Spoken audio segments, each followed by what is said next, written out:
মিজানুর রহমান আজহারি হুজুর যশোরে মাহফিল করে গেছেন পুলের হাটে। আমি যখন ওয়াল্লাহি আল্লাহর কসম করে বলছি, এই মাহফিলের ফুটেজ যখন আমার চোখের সামনে এসেছে, আমি বলতে বাধ্য হয়েছি যশোরের মাটি হলো ইসলামের ঘাঁটি।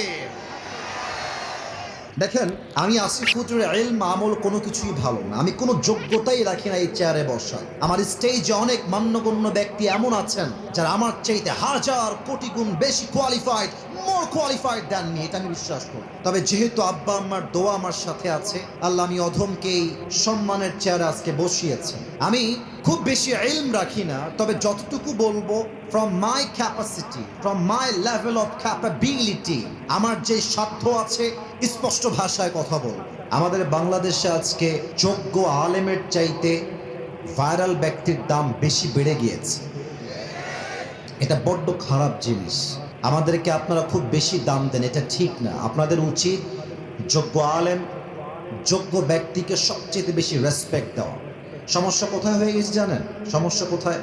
আমাদের বাংলাদেশের মানুষ এখন আলেমকে জাস্টিফাই করে, জাজ করে তার ইউটিউব এবং ফেসবুকের ভিউয়ের মাধ্যমে। তারা ভাবে যার ইউটিউবে যত সাবস্ক্রাইবার, যার ফেসবুকে যত ফ্যান ফলোয়ার্স, সে হচ্ছে বাংলাদেশের সবচেয়ে বড় গ্রহণযোগ্য ব্যক্তি। সেই সূত্রে আমি একটা কথা বলতে চাই, ফ্যান ফলোয়ার্স বেশি হওয়াই যদি একজন ব্যক্তির কাবিলিয়াত, ইস্তেআদাত তথা যোগ্যতার প্রমাণ হতো, আমার চোখে হিরো আলমের মতো সফল বাংলাদেশের দ্বিতীয় কেউ হতে পারে না।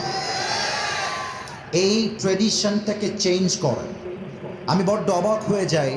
আমি যদিও অনেক বড় বড় মাহফিল আল্লাহ আমাকে করার সুযোগ দিয়েছেন, আমি অবাক হয়ে যাই মাদ্রাসার বড় বড় আলেম, শেখুল হাদিস বিভিন্ন মাদ্রাসায় দাওরাই হাদিসের ক্লাস নেয়, তিরমিজি শরীফ পড়ায়, আবু দাউদ পড়ায়, আমার স্টেজে চেয়ার নাই, নিচে বসে বসে ওয়াজ শুনে। মারাত্মক বেয়াদবি এটা। তাদের ছাত্র হওয়ার যোগ্য আমি। এগুলো খেয়াল রাখবেন।